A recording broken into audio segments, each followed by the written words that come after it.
دوستوں آج کی ویڈیو میں ہم آپ کو وسیم اکرم کی لائف سٹوری کی قسط نمبر 2 سنائیں گے۔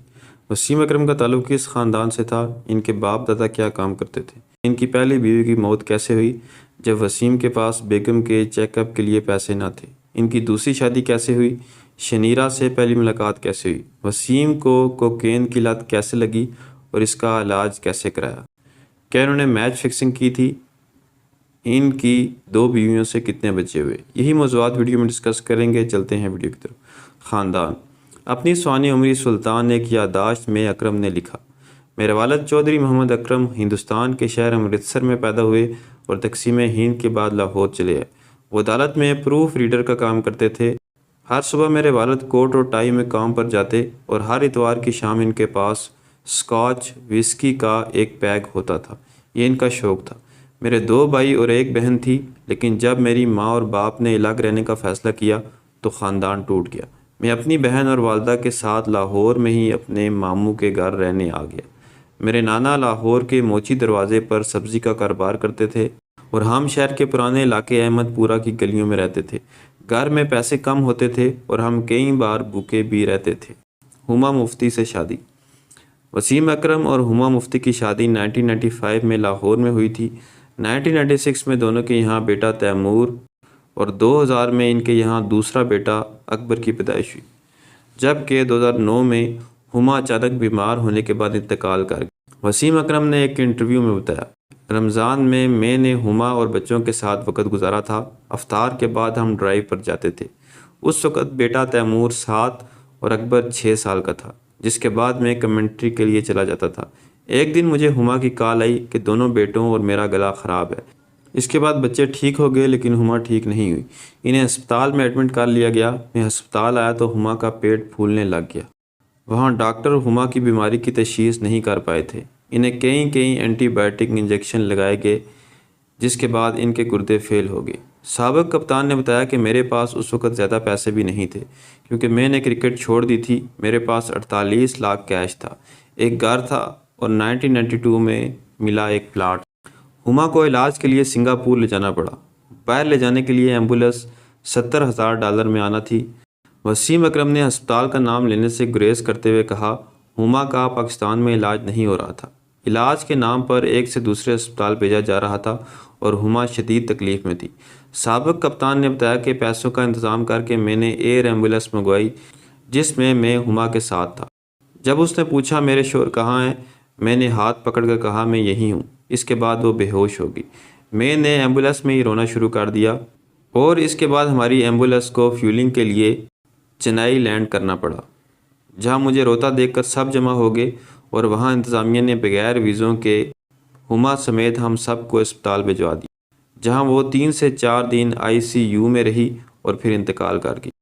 دوران انٹرویو وسیم بیٹوں کو اہلیہ کے انتقال کی خبر دینے سے متعلق رو پڑے اور کہا، میرے لیے دونوں بیٹوں کو والدہ کے انتقال کی خبر دینا بے حد مشکل تھا۔ مجھے ہما کے لفظ یاد تھے، وہ کہتی تھی وسیم زندگی چلتی رہتی ہے، اور پھر میں نے اپنے بچوں کے لیے اور کچھ دوستوں کی مدد سے ایک بار پھر آگے کا سفر شروع کر دیا۔ دوسری شادی۔ ان کی اہلیہ شنیرا تھامسن آسٹریلیا کی ایک سماجی کارکن ہے۔ انہوں نے وسیم اکرم سے 12 اگست 2013 کو شادی کی۔ شنیرا اور وسیم کی پہلی ملاقات 2011 میں ایک ڈنر کے دوران ہوئی تھی جو ان کے مشترکہ دوستوں نے ارینج کیا تھا، اور اس پہلی ملاقات نے آگے چل کر محبت کا روپ دھار لیا۔ دونوں نے ایک دوسرے کے نمبر لیے اور پیغامات اور فون کالز کے ذریعے بات چیت کا سلسلہ شروع ہو گیا۔ وسیم اکرم نے شنیرا کو پاکستانی ثقافت کے بارے میں بتایا، جبکہ شنیرا نے اپنے آسٹریلوی پس منظر کے پہلوؤں کو وسیم اکرم سے شیئر کیا، اور یوں ان کی دوستی محبت میں بدل گئی۔ تقریباً 2 سال کی دوستی کے بعد وسیم اکرم اور شنیرا تھامسن نے 12 اگست 2013 کو ایک نجی تقریب میں شادی کر لی۔ شادی کے وقت وسیم اکرم کی عمر 47 سال تھی اور شنیرا 30 سال کی تھی۔ ان کے درمیان 17 سال کے نمایاں عمر کے فرق نے دنیا بھر میں میڈیا کی خاص توجہ حاصل کی، تاہم عمر کے اس فرق نے ان کی زندگی کو متاثر نہیں کیا اور وقت کے ساتھ ساتھ دونوں نے اپنی ازدواجی زندگی کو بخوبی نبھایا۔ آسٹریلوی سماجی کارکن شنیرا نے وسیم اکرم کے ساتھ زندگی گزارنے کے لیے اردو زبان سیکھی اور اسلام قبول کی۔ وسیم اکرم اور شنیرا تھامسن کے ہاں 27 دسمبر 2014 کو پہلی اور واحد بیٹی آئلہ کی پیدائش ہوئی۔ شنیرہ کا وسیم اکرم کی پہلی شادی سے ہونے والے 2 بیٹوں تیمور اور اکبر کے ساتھ بھی گہرا اور محبت بھرا تعلق ہے۔ وسیم اکرم نے شنیرہ سے قبل ہما مفتی سے 12 اکتوبر 1993 کو پسند کی شادی کی تھی۔ دونوں کے 2 بیٹے تیمور اور اکبر ہیں۔ پاکستانی کرکٹ ٹیم کے سابق کپتان وسیم اکرم نے اعتراف کیا کہ وہ کرکٹ سے ریٹائرمنٹ کے بعد کوکین کی لت میں مبتلا ہو گئے تھے، تاہم انہوں نے اپنی پہلی بیوی کی وفات کے بعد اس عادت کو ترک کر دیا۔ وسیم اکرم نے 2003 میں ریٹائرمنٹ تک 900 سے زیادہ انٹرنیشنل وکٹیں حاصل کی تھیں۔ اپنی ثانی عمری میں وسیم اکرم کہتے ہیں، کرکٹ سے ریٹائرمنٹ کے بعد وہ دنیا بھر میں ٹی وی پر بطور تجزیہ کار خدمات سر انجام دے رہے تھے کہ جب انہوں نے کوکین کا استعمال شروع کیا۔ انہوں نے دی ٹائمز کو دیے گئے ایک انٹرویو میں بتایا، جنوبی ایشیا میں شہرت کے کلچر سے آپ کا ذہن بھر جاتا ہے، یہ پرکشش ہوتا ہے اور آپ کو خراب بھی کر سکتا ہے۔ آپ ایک رات میں 10 پارٹیوں پر جا سکتے ہیں اور کچھ بھی کر سکتے ہیں۔ اس کا میرے پر بہت برا اثر ہوا۔ وہ کہتے ہیں، ہما کا آخری بے غرض اور لاشعور اقدام میرا منشیات کی لت چھڑوانا اور میرا علاج کرنا تھا۔ پھر یہ طرز زندگی ختم ہو گیا اور میں نے کبھی پیچھے مڑ کر نہیں دیکھا۔ وسیم کہتے ہیں، جب وہ اپنی بیوی ہما اور مانچسٹر میں 2 بیٹوں سے دور ہوتے تھے تو اس دوران ان کا کوکین پر انحصار بڑھ جاتا تھا۔ ان کا کہنا ہے، جب انگلینڈ میں ایک پارٹی کے دوران انہیں کوکین کی 1 لائن کی آفر کی گئی تو یہ لت بے ضرر انداز میں شروع ہو گئی۔ میرا استعمال مسلسل بڑھتا گیا اور سنجیدہ ہو گیا۔ میں ایک ایسے لمحے کو پہنچ گیا کہ مجھے کچھ بھی کرنے کے لیے اس کی ضرورت محسوس ہوتی تھی۔ وسیم اکرم نے بتایا، ہما نے میرے بٹوے میں کوکین کا پیکٹ دیکھا۔ اس نے کہا، آپ کو مدد کی ضرورت ہے۔ میں نے اس سے اتفاق کیا۔ یہ معاملہ ہاتھ سے نکل رہا تھا، میں اسے کنٹرول نہیں کر سکتا تھا۔ کوکین کی 1 لائن 2 میں تبدیل ہو سکتی تھی، 2 4 میں، 4 1 گرام میں، 1 گرام 2 میں۔ میں سو نہیں پاتا تھا، میں کچھ کھا نہیں سکتا تھا، مجھے میری ذیابیطس کی فکر نہیں رہتی تھی۔ اس سے میرے سر میں درد اور مزاج میں تبدیلیاں آتی تھیں۔ لت میں مبتلا بہت سے لوگوں کی طرح میرے اندر ایک حصے نے اس دریافت کا خیر مقدم کیا۔ اسے خفیہ رکھنا مجھے تھکا رہا تھا۔ وہ کہتے ہیں، مجھے معلوم ہے کہ اس وقت ہما تنہا ہوتی تھی۔ وہ کراچی میں اپنے والدین اور بہن بھائیوں کے پاس جانے کی خواہش کا اظہار کرتی تھی۔ میں اس پر ہچکچاتا تھا۔ کیوں؟ شاید اس لیے کیونکہ میں خود سے کراچی جانا پسند کرتا تھا۔ یہ دکھاوا کرتا تھا کہ کام کے لیے جانا ہے، جبکہ دراصل اس کی وجہ وہاں پارٹی کرنا تھی۔ اکثر یہ ایک وقت میں کئی دنوں تک جاری رہتی تھی۔ وہ کہتے ہیں، اس بارے میں ان کی بیوی کو پتہ چلا، جس کے بعد انہوں نے منشیات کی لت سے چھٹکارے کے لیے مدد طلب کی۔ وہ کہتے ہیں، لاہور کے ایک ری ہیب میں ان کا تجربہ برا رہا تھا اور 2009 کی چیمپئن ٹرافی کے دوران وہ دوبارہ اس لت میں مبتلا ہو گئے تھے۔ اس دوران وہ بطور کرکٹ تجزیہ کار کام کر رہے تھے۔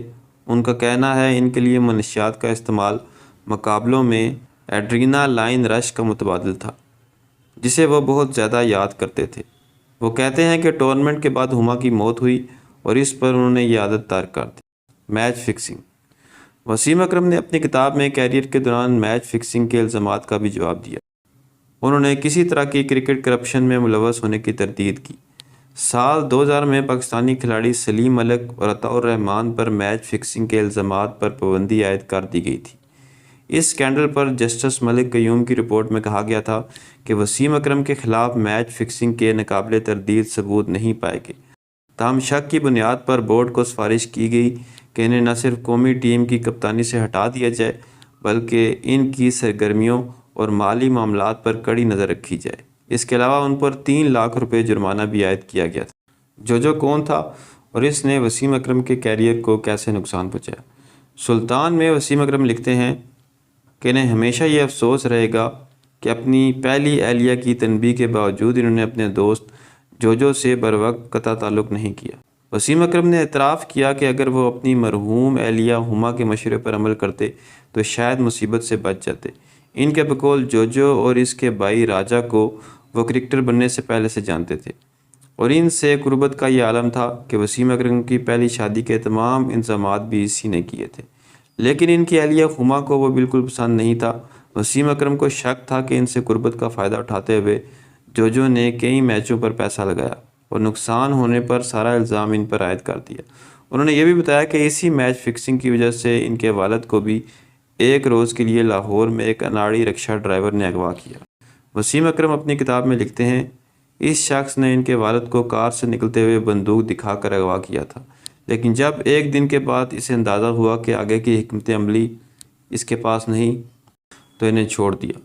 وسیم اکرم کا کہنا تھا کہ ان کے والد نے ان سے اس واقعے کو چھپائے رکھا، لیکن جب انہیں اس کا پتہ چلا تو بہت دیر ہو چکی تھی۔ وہ رکشے والا جسے بعد میں پولیس نے حراست میں لے لیا تھا، عدالت سے ضمانت کے بعد روپوش ہو گیا تھا۔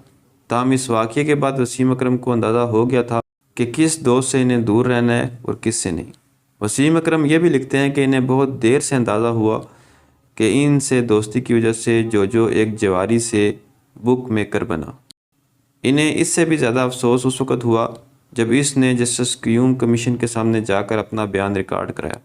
یہاں انہوں نے نوجوان کرکٹرز کو مشورہ دیا کہ جو غلطی ان سے سرزد ہوئی اس پر وہ پشیمان ہیں، اور اس کتاب میں اس معاملے کا ذکر کرنے کا مقصد بھی یہی ہے کہ وہ اپنے مستقبل کی خاطر ان لوگوں سے دور رہیں جنہیں وہ ٹھیک نہیں سمجھتے۔ سن 1996 میں کوارٹر فائنل نہ کھیل کر تنقید ہوئی، 1999 میں فائنل کھیل کر۔